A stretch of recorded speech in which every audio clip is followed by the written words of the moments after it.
Hello my dear student, welcome to my channel. আজকের এই ভিডিওতে আমরা শিখব গাউস থিওরেম সম্পর্কে। So my name is Uttam Samanta, your physics teacher, and this is your cute channel UX the physics point.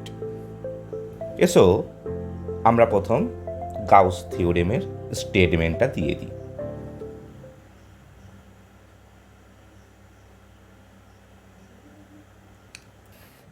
কোনো বদ্ধ তলের মধ্য দিয়ে অতিক্রান্ত মোট তড়িৎ ফ্লাক্স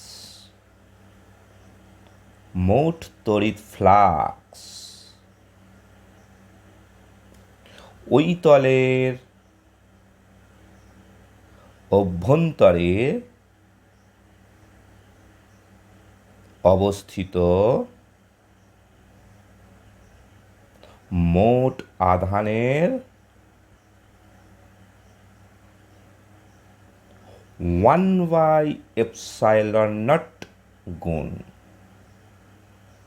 তাহলে কি শিখলাম স্টেটমেন্টে?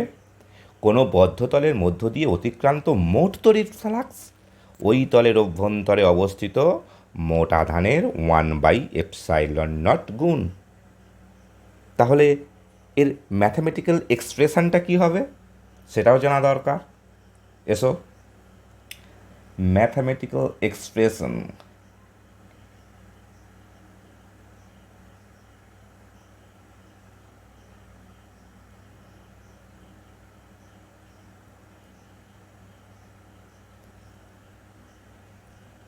ম্যাথামেটিক্যাল এক্সপ্রেশন মানে গাণিতিক রূপ কি?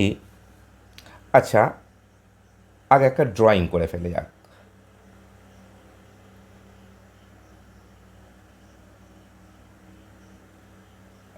একটা বদ্ধ তল অঙ্কন করি।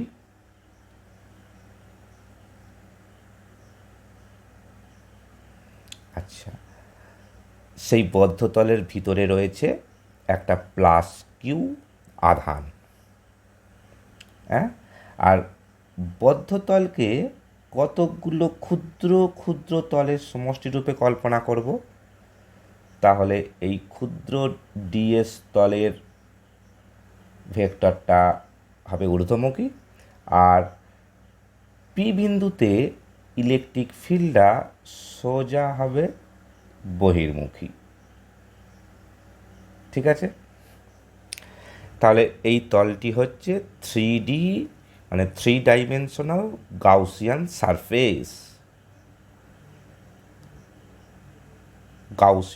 সারফেস, তাই তো?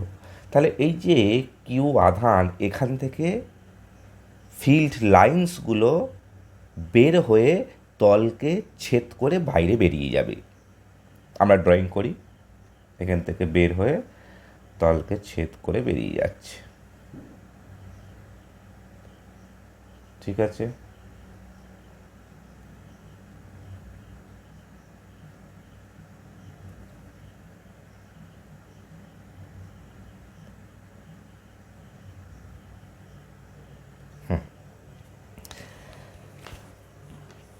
তো এবার লেখা যাক। ধরি প্লাস কিউ আধানকে ঘিরে এস একটি, এই যে সারফেসটা হচ্ছে এস একটি 3 ডাইমেনশনাল বদ্ধ তল। অতএব গাউসের সূত্রানুযায়ী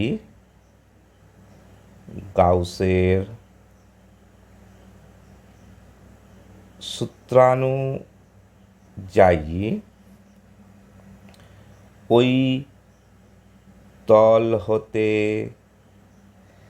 নির্গত মোট তড়িৎ ফ্লাক্স, মোট তড়িৎ flux phi T is equal to Q by epsilon naught. তো কিউ হচ্ছে এই পয়েন্ট চার্জটা, আর সেটা বায়ু মাধ্যমে রয়েছে, আর আমরা বায়ু মাধ্যমেই 3 ডাইমেনশনাল গাউসিয়ান সারফেসটা আমাদের ইচ্ছা মতো ধরে নিয়েছি। সেটা স্ফেরিক্যাল সারফেস হতে পারে, সিলিন্ড্রিক্যাল সারফেস হতে পারে, কনিক্যাল সারফেস হতে পারে, যা খুশি, কিন্তু ক্লোজড সারফেস হতে হবে। বেশ, তো টোটাল ফ্লাক্স এটাকে কিন্তু আমরা শিখেছি কীভাবে লিখতে হবে ইলেকট্রিক ফিল্ডের সাথে, না total surface integration E dot DS, অর্থাৎ টোটাল সারফেসটাকে ক্ষুদ্র ক্ষুদ্র ডিএস সারফেসে ভাগ করে তার সাথে ইলেকট্রিক ফিল্ডের dot product Q by epsilon zero. এই হলো গাউসের সূত্রের ম্যাথমেটিক্যাল ফর্ম, অর্থাৎ গাণিতিক রূপ। তো গাউসের উপপাদ্যে যে কোনো আকৃতির বদ্ধ তলের ক্ষেত্রেই কিন্তু উপপাদ্যটি প্রযোজ্য, তাই তো? এটা আমরা লিখতে পারি গাউসের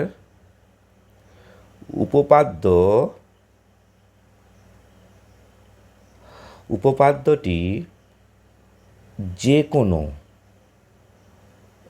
কোনো বদ্ধ তলের ক্ষেত্রে প্রযোজ্য, এবং ওই তলকে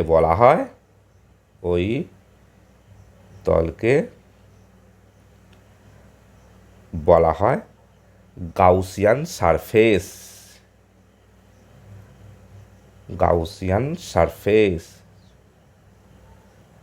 বা গাউসীয় তল। বিজ্ঞানী গাউস এই সূত্রটি প্রথম আবিষ্কার করেন 1835 খ্রিস্টাব্দে।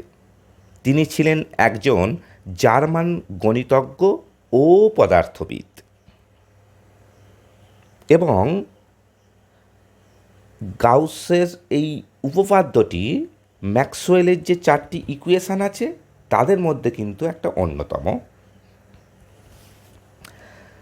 তো স্টুডেন্ট, তোমাদের মনে হয়তো হতে পারে বা মনে প্রশ্ন জাগতে পারে যে স্যার, আমরা তো প্রথমে কুলম্বের সূত্র শিখলাম, তারপর ফ্যারাডেস ফিল্ড লাইন সম্পর্কে পড়লাম, এই গাউসের উপপাদ্য হতে আমরা কি নির্ণয় করতে পারবো? দেখো, এই গাউসের উপপাদ্যের সাহায্যে তোমরা কোনো বদ্ধ তলের মধ্য দিয়ে ইলেকট্রিক ফ্লাক্স যদি ক্যালকুলেট করতে পারো, অর্থাৎ এই ফাইটি টোটাল ফ্লাক্স যদি ক্যালকুলেট করতে পারো, ওই ফ্লাক্সকে ক্যালকুলেট করে আমরা কিন্তু ইলেকট্রিক ফিল্ড এই এর মানটা কিন্তু নির্ণয় করতে পারবো। অর্থাৎ টোটাল ফ্লাক্সের মান কিউ বাই এপসাইলন জিরো। তাহলে গাউসিয়ান সারফেসের উপরে কোনো একটা বিন্দুতে ইলেকট্রিক ফিল্ডের মানটা কিন্তু এই সমীকরণ হতে কিন্তু আমি বের করতে পারবো খুব সহজে।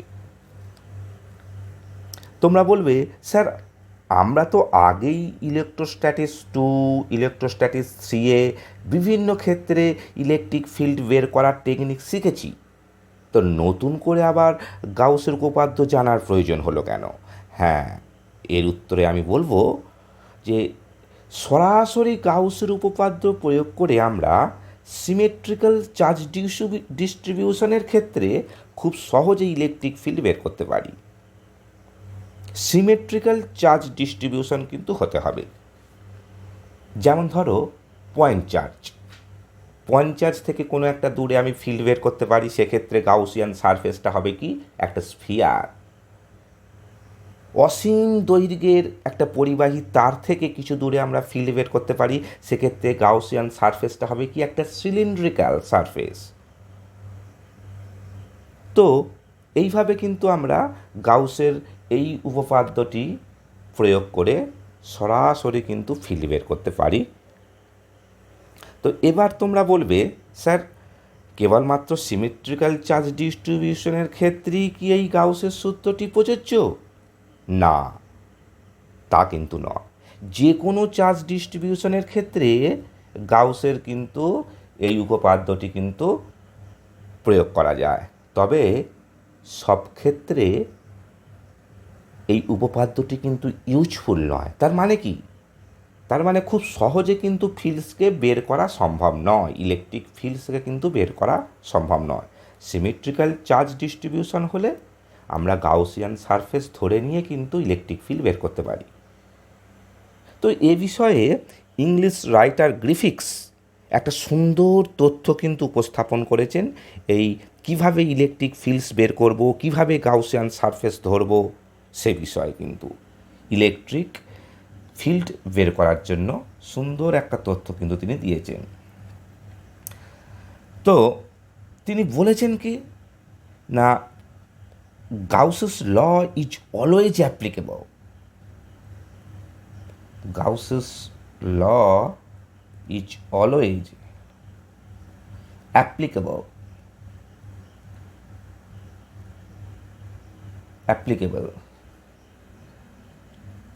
সরি, এটা এল হবে, APPLICABLE, applicable, but not always useful। অর্থাৎ গাউসেস এই থিওরেম কিন্তু আমরা সব জায়গাতেই প্রয়োগ করতে পারবো, কিন্তু ব্যবহারিক প্রয়োগটা কিন্তু ওই সিমেট্রিক্যাল চার্জ ডিস্ট্রিবিউশনের ক্ষেত্রেই কিন্তু হবে, এবং খুব সহজে কিন্তু আমরা ফিল্ডটা বের করতে পারবো। ঠিক আছে?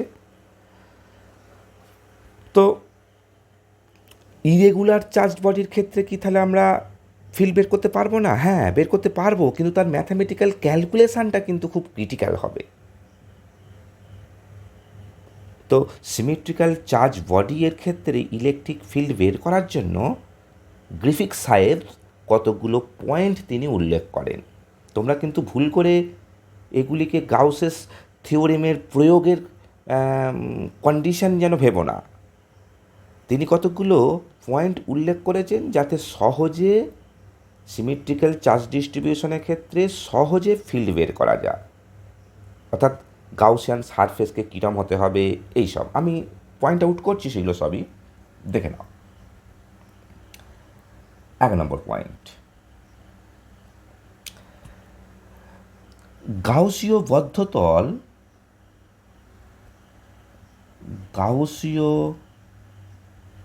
বদ্ধতল কখনোই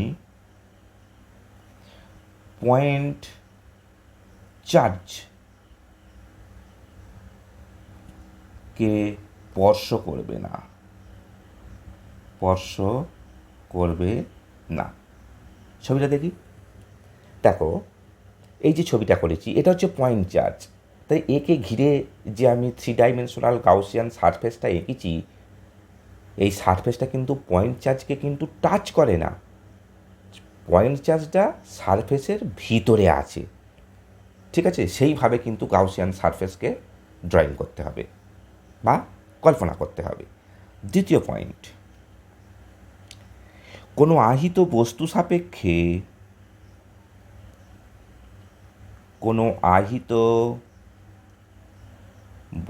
সাপেক্ষে গাউসীয়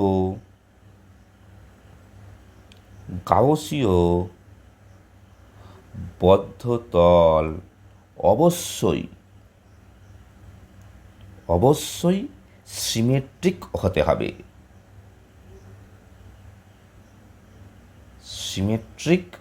হবে। মানে কি? ধরো পয়েন্ট চার্জের ক্ষেত্রে গাউসীয় তলটা কি হতে হবে? স্ফিয়ার। তবেই তো স্ফিয়ারের প্রতিটা পয়েন্ট ইলেকট্রিক ফিল্ড সেম হবে। হ্যাঁ, তাহলে অসীম দৈর্ঘ্যের একটা তার, তাতে কিছু আধান দেওয়া হয়েছে, তাহলে এক্ষেত্রে গাউসিয়ান সারফেসটা কি হবে? না সিলিন্ড্রিক্যালের যে কার্ভ সারফেসটা, ঠিক আছে? তো সেই কার্ভ সারফেসের প্রতিটা পয়েন্টই কী হবে, প্রতিটা পয়েন্টই সেই তারের যে কোনো বিন্দু থেকে সেম দূরত্বে থাকবে, অর্থাৎ ইলেকট্রিক ফিল্ডগুলো গাউসিয়ান সারফেসের প্রতিটা পয়েন্টে সেম হবে, তাই তো? সেই জন্যই বলছে কোনো আহিত বস্তু সাপেক্ষে গাউসীয় বদ্ধতল অবশ্যই সিমেট্রিক হবে। 3 নম্বর পয়েন্ট, গাউসীয় বদ্ধতলের ওপর গাউসীয় বদ্ধতলের ওপর যে কোনো বিন্দুতে ইলেকট্রিক ফিল্ড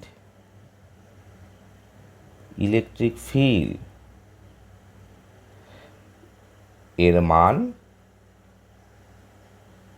একই হতে হবে। তার মানে ওই আগের পয়েন্টারই মতো, যদি গাউসীয় বদ্ধতল সিমেট্রি হোক তাহলেই তো সেই পয়েন্ট চার্জ থেকে গাউসিয়ান সারফেসের প্রতিটা পয়েন্টে ইলেকট্রিক ফিল্ডের মান সমান, বা যে ইনফাইনাইট লেন্থের যে তার নেওয়া হয়েছিল সেই তারের যে কোনো বিন্দু থেকে গাউসিয়ান সারফেসের যে কোনো বিন্দুর দূরত্ব সমান বলে ইলেকট্রিক ফিল্ডটাও কিন্তু সমান হয়ে যাচ্ছে, তাই তো? যদি এটা না হয়, যদি ইলেকট্রিক ফিল্ড গাউসিয়ান সারফেসে বিভিন্ন বিন্দুতে বিভিন্ন হয়, তাহলেও কিন্তু এই গাউসেস থিওরিম অ্যাপ্লাই করা যাবে, কিন্তু প্রচুর ব্যয় সাপেক্ষ হয়ে যাবে ফিল্ড বের করতে, তাই তো? আচ্ছা, 4 নম্বর কি না, গাউসীয় বদ্ধতলের উপর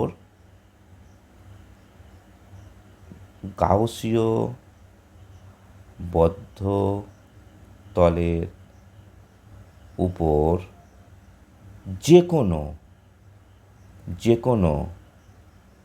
বিন্দুতে ইলেকট্রিক ফিল্ড ভেক্টর ও সারফেস ভেক্টর এদের মধ্যবর্তী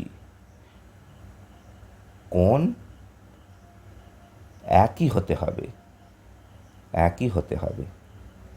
অর্থাৎ কি না, গাউসিয়ান সারফেসের যে কোনো বিন্দুতে ইলেকট্রিক ফিল্ড এবং সেই তলের যে ভেক্টর দিক, তাদের মধ্যবর্তী কোণ হবে 0 আর নচেত হবে 90 ডিগ্রি।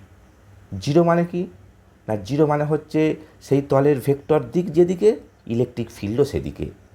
90 ডিগ্রি মানে কি না, 90 ডিগ্রি মানে হচ্ছে ইলেকট্রিক ফিল্ড সেই তলকে টাচ করে চলে যাবে, সেই যে গাউসিয়ান সারফেস সেই সারফেসকে টাচ করে চলে যাবে। তো এই যে 4টি পয়েন্ট, এই 4টি পয়েন্টের ওপর ভিত্তি করে আমরা নেক্সট ভিডিওতে কিন্তু গাউসেস থিওরেমের কয়েকটি অ্যাপ্লিকেশান নিয়ে কিন্তু আলোচনা করব। 4টি পয়েন্ট। 1 নম্বর পয়েন্ট, একটু ছবি এঁকে তোমাদেরকে বুঝিয়ে দিই খুব সহজে যে কীভাবে কি বললাম।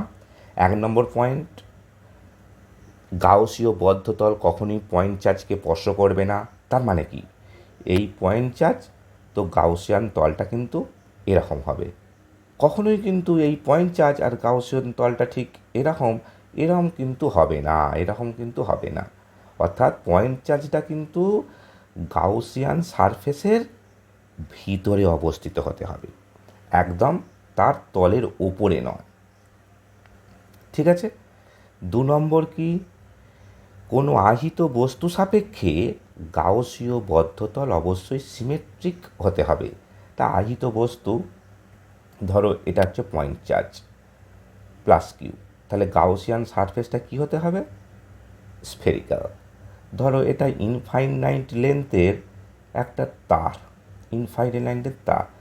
তার একক দৈর্ঘ্যের আধান হচ্ছে ল্যামডা, মানে আধানের রৈখিক ঘনত্ব ল্যামডা। এক্ষেত্রে গাউসিয়ান সারফেসটা কীরকম হবে না, এরকম একটা চোঙ কল্পনা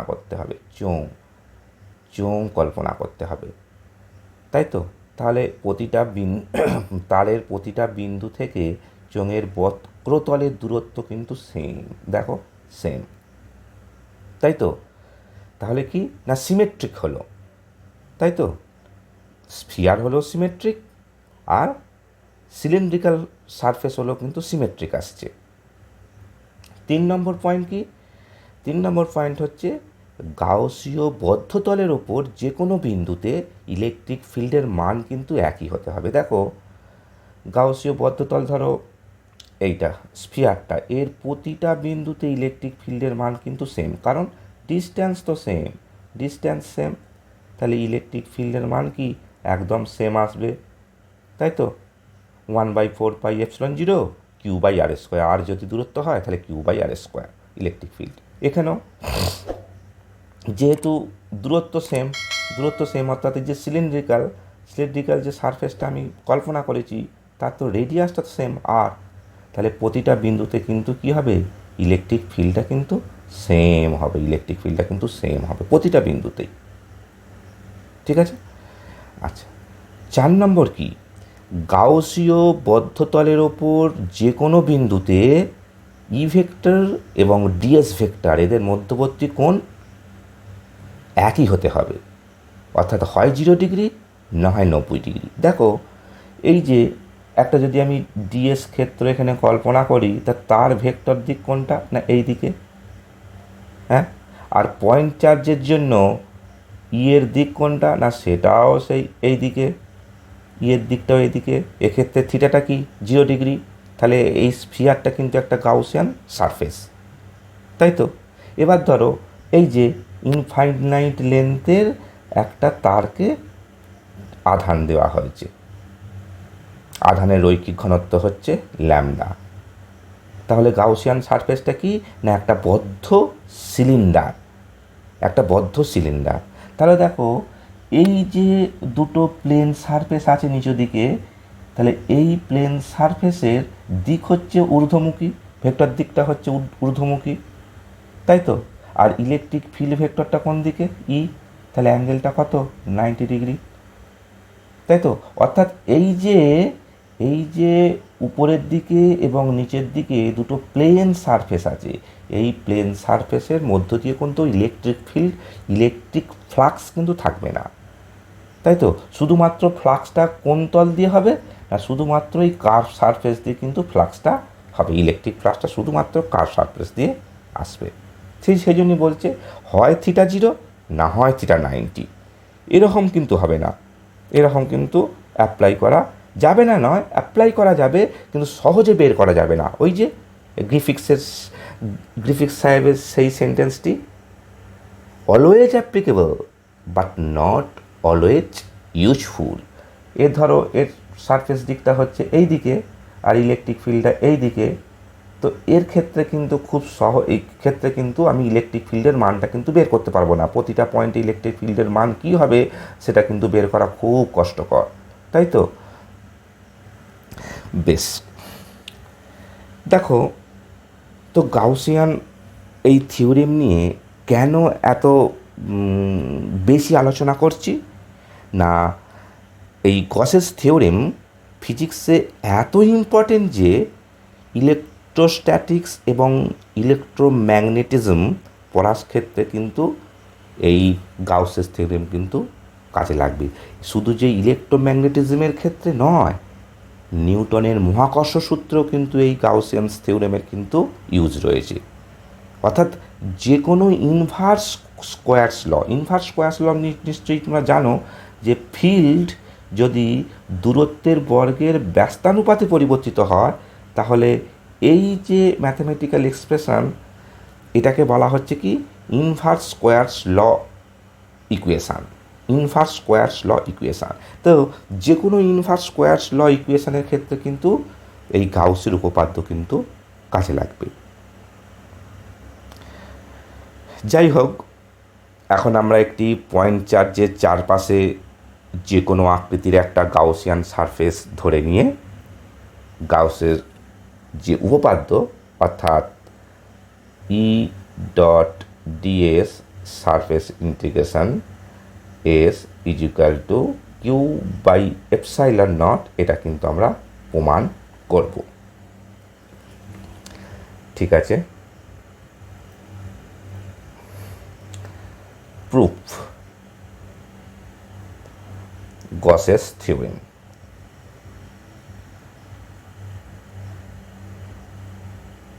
তাহলে ফার্স্টে একটা সুন্দর করে ড্রয়িং করে ফেলি, সুন্দর করে একটা গাউসিয়ান সারফেস, তার ভিতরে একটা পয়েন্ট চার্জ সুন্দর করে।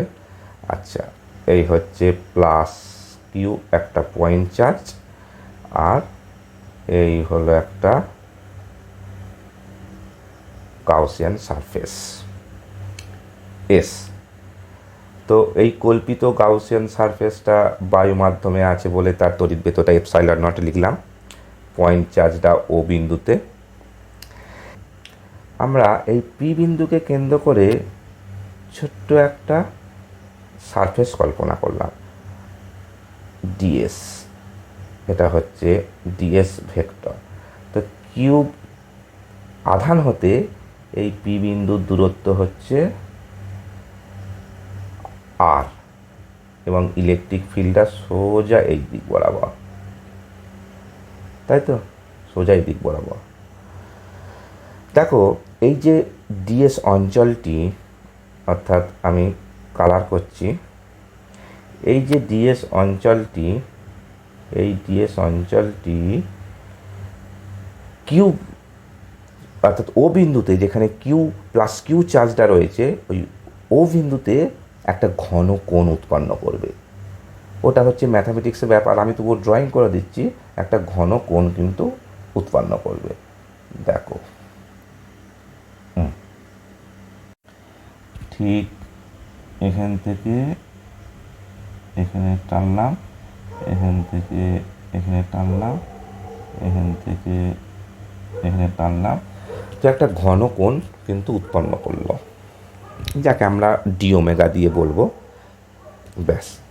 আর ই ভেক্টর আর ডিএস ভেক্টর মধ্যে অ্যাঙ্গেল হচ্ছে কি থিটা, ঠিক আছে।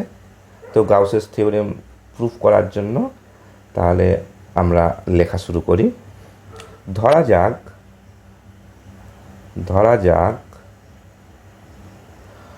ও বিন্দুতে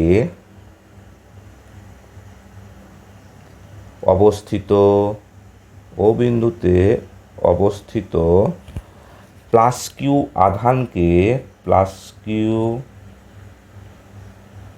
আধানকে ঘিরে এস একটি বদ্ধতল, এবং ওই তলের উপর পি বিন্দুতে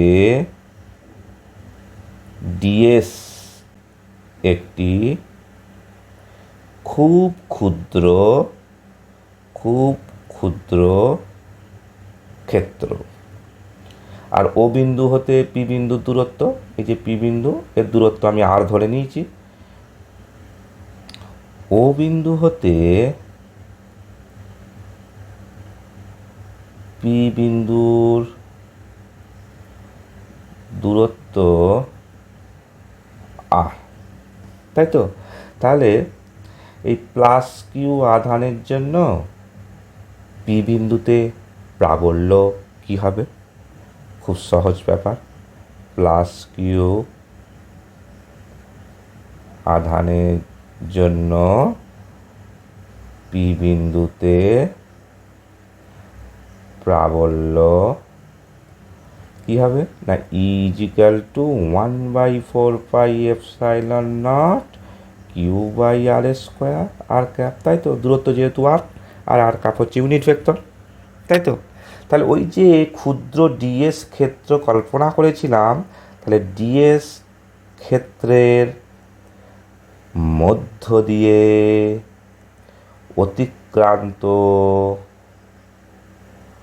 অতিক্রান্ত ইলেকট্রিক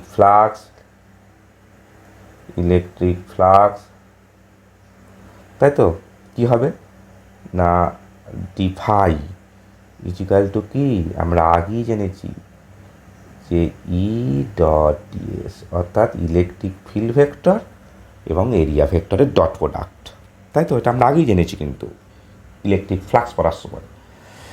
তাহলে 1/4πε0 মানটা আমি বসাচ্ছি এর Q/r²। তাহলে ডিএস এর সাথে আর ক্যাপের ডট প্রোডাক্ট। দেখো ডিএস আর আর ক্যাপ, ডিএস আর আর ক্যাপের মধ্যে দূরত্ব কী? তা আর ক্যাপ কোন দিকে? না আর ক্যাপ তো সোজা এই দিক বরাবর, তাই তো? ই ফিল্ড যেদিকে আর ক্যাপ সেদিকে, ই ফিল্ড যেদিকে আর ক্যাপ হচ্ছে সেদিকে। তাহলে অ্যাঙ্গেলটা কত? থিটা। তাহলে ডিএস ডট আর ক্যাপ মানে হচ্ছে আর ক্যাপ যেহেতু ইউনিট ভেক্টর, তাহলে ডিএস কস থিটা, তাই তো? লিখে ফেলি 1/4πε0 Q/r² ডিএস কস থিটা। ঠিক আছে, তাহলে Q/4πε0 ডিএস কস থিটা/r²। এই যে ডিএস কস থিটা/r², এটা ম্যাথামেটিক্যাল ভাষায় একটা ঘন কোণের মান। অর্থাৎ এই যে ডিএস অঞ্চলটা ও বিন্দু হতে আর দূরত্বে আছে। তাহলে ডিএস কস থিটা/r² হচ্ছে এই ও বিন্দুতে ডিএস ক্ষেত্র যে ঘন কোণ উৎপন্ন করছে, 3 ডাইমেনশনাল অ্যাঙ্গেল, কিন্তু যেই ঘন কোণ উৎপন্ন করছে ডি ওমেগা তার সমান, তাই তো? তাহলে Q/4πε0 ডি ওমেগা, ডিএস কস থিটা/r² হচ্ছে ডি ওমেগা। হলো। তো আমাকে এরপর কী বার করতে হবে? না সমগ্র বদ্ধতলের মধ্য দিয়ে অতিক্রান্ত ইলেকট্রিক ফ্লাক্স। অতএব সমগ্র বদ্ধতলের মধ্য দিয়ে অতিক্রান্ত ইলেকট্রিক ফ্লাক্স, তাই তো? অর্থাৎ ফাই টি। তার টোটাল ফ্লাক্সটা কি? না ডি ফাই এর সারফেস ইন্টিগ্রেশন। টোটাল সারফেসটা কি? টোটাল সারফেস হচ্ছে পুরো সারফেসটা, তাই তো? এটা তো 3D একটা সারফেস। তো ডিএস এরকম করে ইন্টিগ্রেশন করে টোটাল সারফেসটার মধ্য দিয়ে কি পরিমাণ বলরেখা বেরিয়ে যাচ্ছে সেটাই হচ্ছে টোটাল ফ্লাক্স, তাই তো? তাহলে সারফেস ইন্টিগ্রেশন ডিফাই। তো বেশ, আমি সারফেস ইন্টিগ্রেশন দিয়ে দিলাম। ডিফাইয়ের মানটা কি? না Q/4πε0 ডি ওমেগা, তাই তো? তাহলে ডি ওমেগাটা কি? এখানে একটু সুন্দর করে একটু লিখে দিই। ডি ওমেগাটা হচ্ছে কি? ডি ওমেগা হলো ডিএস ক্ষুদ্র অঞ্চলটি ও বিন্দুতে যে পরিমাণ সলিড অ্যাঙ্গেল তৈরি করেছে। তার মানে কি? ঘন কোণ, যে পরিমাণ ঘন কোণ তৈরি করেছে। ঠিক আছে, তো সেইটাই হলো কি ডি ওমেগা। বেশ, তাহলে দেখো কিউ কনস্ট্যান্ট, 4πε0 কনস্ট্যান্ট, ইন্টিগ্রেশনের বাইরে বেরিয়ে এলো। তাহলে total surface integration of D omega. দেখো যে কোনো সারফেস হোক, সিলিন্ড্রিক্যাল সারফেস, ক্লোজ সারফেস, কিন্তু cylindrical surface, spherical surface, conical surface, যে কোনো ক্লোজ সারফেস হোক, তার ভেতরে একটি নির্দিষ্ট বিন্দুতে কিন্তু সেই ক্লোজ সারফেসটা 4π কোণ উৎপন্ন করে, তাই তো? তাহলে বলো তো যে এই যে সারফেস ইন্টিগ্রেশন ডি ওমেগা, তার ইন্টিগ্রেশনটা কী হবে? 4π, তাই তো? এখানে লিখবো, কেন 4π লিখলাম? না আমরা জানি যে কোনো বদ্ধতল তার ভিতরে যে কোনো বিন্দুতে 4π ঘনকোণ উৎপন্ন করে। 4 পাই ঘনকোণ উৎপন্ন করে, তাই তো? বেশ, তাহলে 4 পাই কেটে গেল, কি এলো? Q/ε0। দেখো, গাউসেস থিওরেমটা কিন্তু প্রমাণ হয়ে গেল, তাই তো? গাউসেস থিওরেমটা কী ছিল?